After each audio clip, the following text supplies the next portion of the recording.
being reborn. June 8, 2014. I am Tazjima Amaria Kumara, a 5D being of Pleiadian, Venetian Venus descent. I currently reside aboard the Great Mother ship, the White Winds, which is under the command of Lord Adragan of the Pleiades. As some of you know already, I am the immediate higher self of your scribe, Eliza.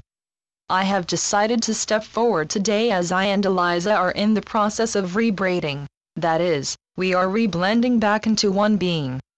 The one that you know as Eliza first incarnated on Earth in the latter days of Lemuria.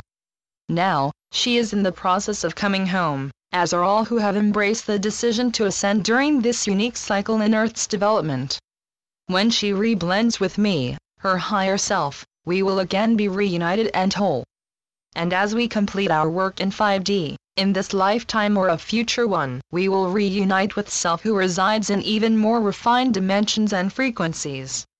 And so goes the process of ascension until all are reunited in the consciousness that is within all that is. Your world is undergoing a transitional period unprecedented in known history where it is possible to participate in a planetary-wide ascension.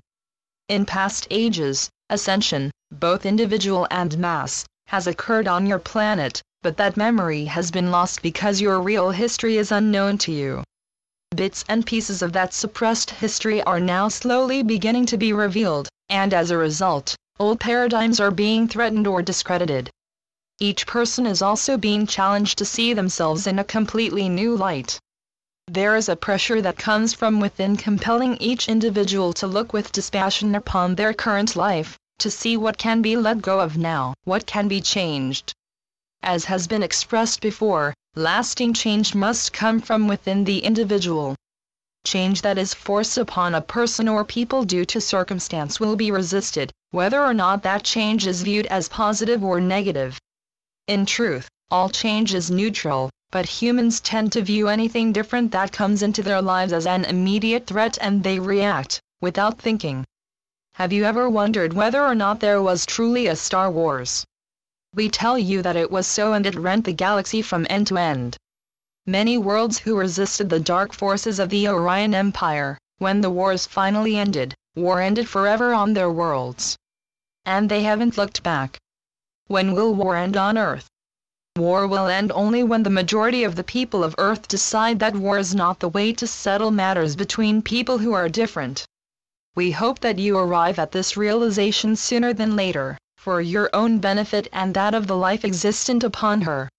Wars destroy life and communities. Only a few reap the rewards in terms of temporary profit, but no one truly wins when force and violence is committed against other living beings. Why has your planet continued to struggle with war, death, famine, and disease? You can blame it on the dark controllers, but each of human who has been here through the ages has experienced the dark side. Within each of you lurks that hidden Darth Vader that many do not want to acknowledge, integrate, and allow to return back to the light.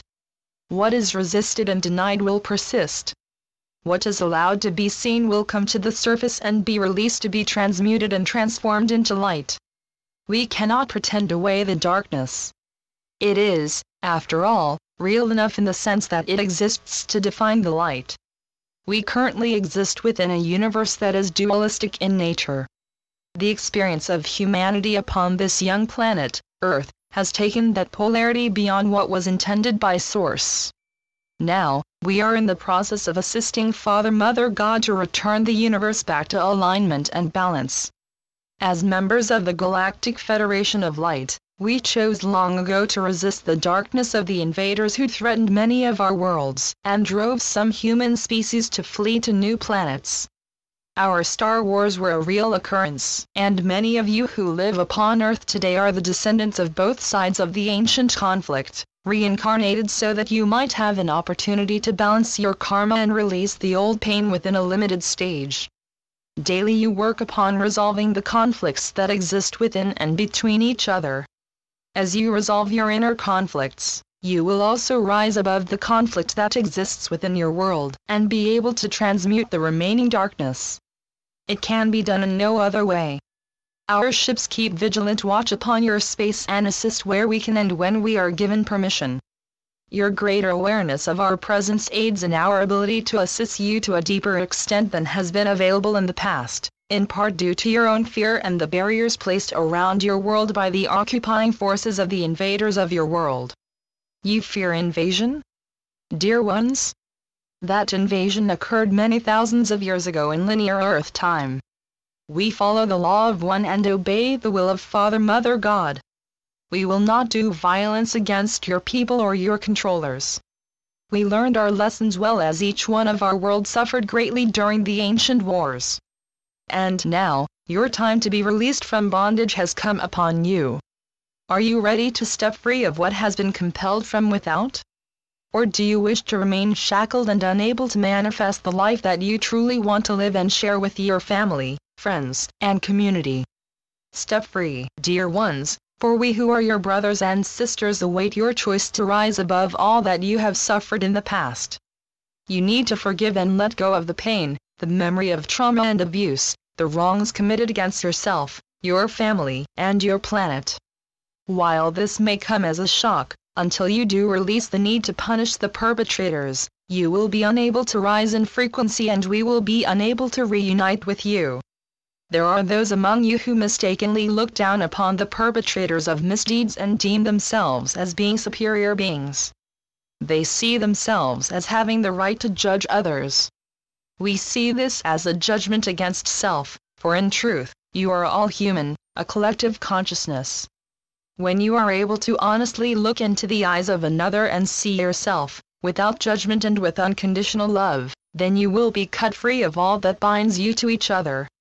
And as paradox exists in the higher worlds, you will feel more poignantly the consciousness that binds you as one collective. Would it surprise you to learn that Earth has been regarded for some time as a very dangerous planet to live upon? So, ask yourself, if it is so dangerous, then why am I here? You're here, dear ones, because you are the brave ones. You chose to lose your connection to Source, to Father Mother God, to be wrapped in a veil that prevented you from remembering your past and future lives as we do. You became temporarily blinded to the reality of your own divinity, of your own roots found in many of our worlds and ancient cultures. You even thought that you were alone in a vast and unfriendly universe. You are not alone, my sisters and brothers. You have never been abandoned by your father and mother, the ones who created you in the first instance. We are here and watching over your progress, your struggles with self and with each other. Even if you do not realize it, your world has advanced quite far in a very short time, rising up in frequency levels, but there is still room to improve, and so we cajole you and urge you on. Those who are among you as sensitives can pick up on the ebb and flow of the cosmic tides that now sweep upon your shores. These energies are being emitted from the center of the cosmic great central sun and pass through the portal that exists within your great star, soul. These same energies are now intently pushing and pulling at you to let go of everything that is not the true you, your divine self. The energies are in the process of affecting different individuals according to the degree that there is acceptance or resistance. Due to a variety of reasons, many souls are choosing to leave this world and move on to other places for continued soul growth.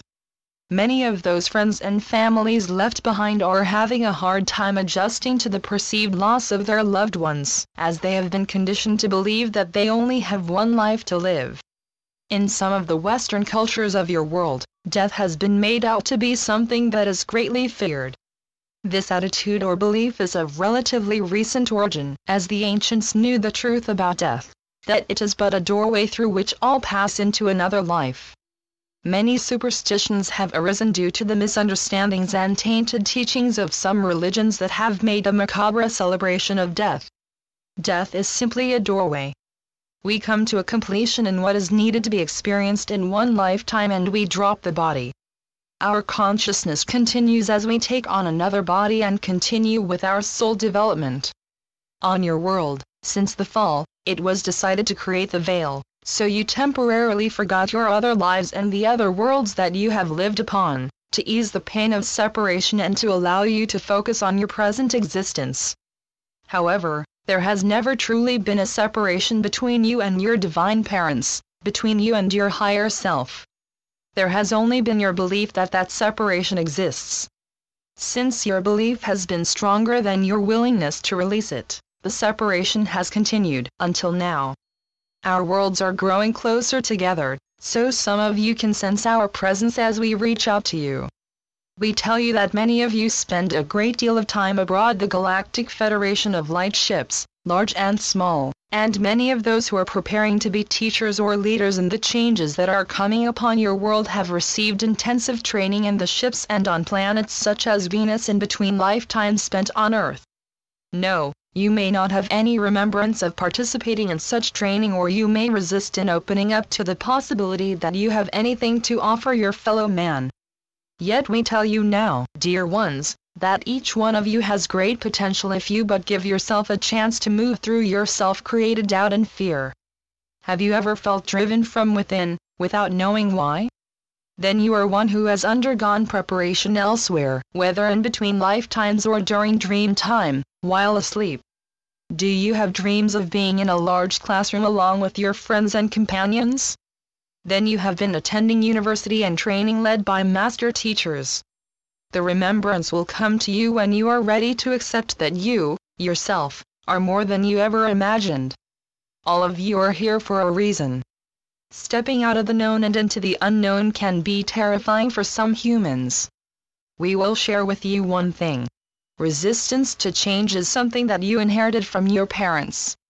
On many of the worlds from which our starseeds have come, our people still live and practice their lives in the manner in which it has existed for thousands upon thousands of Earth years, and we are content to do so. It is our philosophy. If it works, then why fix it? Our worlds are free of pollution, free of resource damage, and our people are all clothed, fed, and educated, dependent on their station in life and their inherited gifts. Some of the great worlds lead in the development of technology, but all knowledge is used for the betterment of the whole. The people are given a say in the government and participate as leaders, since many worlds work with councils that change their membership every couple of years. Few worlds have ruling houses, and if they do, those members of these houses serve the people and provide enlightened leadership and wisdom. And now your world has been given the opportunity to join your galactic neighbors, but first your frequency level must rise so that we are compatible and stand on equal terms. Any attempt to save your world now would result in us being cast as invaders, and accordingly we would drop down in frequency level to suit yours. We would become, again, the fallen angels of your own myths and legends. So we endeavor to work from the inside of your societies and cultures by sending our best and brightest as starseeds and walk-ins. By coming in as human beings and taking up the burden of clearing individual and collective karma, these incarnated light beings and human angels have greatly reduced the darkness that exists in portions of your world. As each individual light worker manages to remember and begin the process of reconnecting with their higher self, they can ground and emanate more light into their personal environment. In truth, they become torch-bearers and way-showers for others, attracting both the attention of the dark and light. For this courage in the face of great adversity, we salute them as champions of the light. It might surprise you to realize just how many higher beings have sent fragments of self into embodiment during this period of transition. And those of you who feel drawn towards a particular master or archangel may, indeed, be members of the same soul family or monad. As your connection to higher self grows, you will find yourself remembering lifetimes that were perhaps not your own but are rather shared memories, as those who are connected through soul lineage can and do share wisdom amongst each other. Your world is undergoing a unique transition period, and all life upon her must align with the frequency level of the planet or leave. Those who are attempting to raise the pollution levels of the planet through fracking, oil spills, through intentional usage of depleted uranium, and the release of uranium-polluted waters, through the destruction of great swaths of the lungs of the planet, the tropical rainforests, and so on, these ones are resisting the movement of the planet into the higher frequencies, in the fifth dimension from which she originally fell. Perhaps it is thought by these desperate beings that they can stop the cycles of the universe, but it is like attempting to shore up a landslide with toothpicks. it will not work.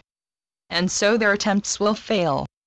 And so the people will learn to rise up and resist the onslaughts and outrages being perpetrated against the body of the planet and against their own bodies, as they become increasingly aware of the dangers faced by all life if such practices are allowed to continue.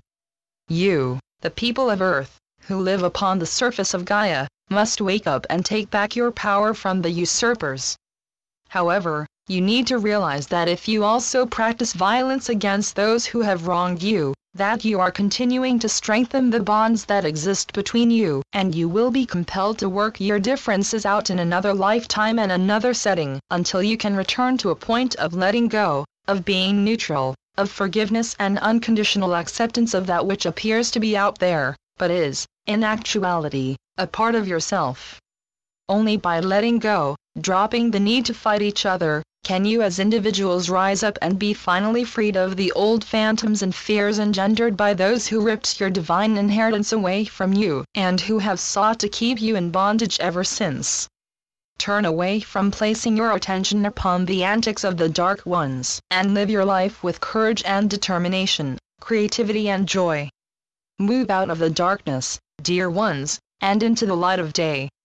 In this glaring purity, you will see everything that you deem as weaknesses and frailties be exposed to the scrutiny of yourself and others. All the pain, suffering, and fears that you long to hide from and have resisted looking at will be exposed like the creatures of tidal pools at low tide.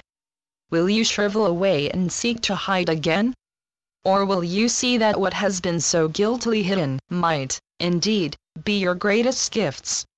We see even the strongest among you suffer from an occasional lack of self-respect and faith in their own abilities to discern and see what is hidden. Do you doubt the veracity of what your intuition tells you every day? Then you are overlooking your greatest gift, for your intuition is how your soul communicates to you through your body temple. Until your ability to communicate with us comes online with the opening of your telepathic gifts, there are few other ways with which we can reach through, except through the medium of dreams. As most of you have been taught to disregard both your intuition and your remembrances of dreams, it has been difficult for us to communicate with our lower selves. By lower, we do not judge you. You are an extension, an honored extension of self-experiencing the lower frequency world. Still, for some, the gifts of clairsentience and clairaudience do manifest, sometimes due to trauma, and we are able to re-establish active communication with that part of self residing in your world. And so does the process of reblending self, known as ascension, begin. For some, ascension will consist of reblending with higher self and returning to their worlds. For others, ascension will consist of descension, as the higher self blends into the physical essence and takes over command of the ship of life. Either way, the one who is in the process of reblending will move from a process of individual development to one of service to many, so that they may complete the assignments with which they were tasked before taking on embodiment. From now on, those souls who now embody upon your planet will all be of a higher essence than what was possible a mere century ago. No dark souls of a lower frequency level than the planet herself will be allowed to incarnate here. And those souls whose individual consciousness cannot adjust to the higher frequency levels will be compelled to leave in one way or another. This is not judgment by us, but by what is occurring on a galactic and universal level. This universe is returning to the light. And all that is not of the light will be removed, eventually. The date of that final break from the darkness will depend on the will and resolve of all who live upon your planet. It is time for you to step forward as responsible adults, and be accepted on your own merit as equal members of the Galactic Federation of Light. Whatever your role in this continuing drama may be, know that we love you unconditionally and stand at your backs, awaiting your permission to assist in the great transformations occurring individually and as a collective. Whether or not you realize it, both you and your world is in the process of being reborn. It is our wish that the birthing will be an easy one, but that is dependent on each of you participating and focusing your attention on creating a new world that holds blessings for all. Namaste. Channeled by Elizabeth Erzesher. www.bluedragonjournal.com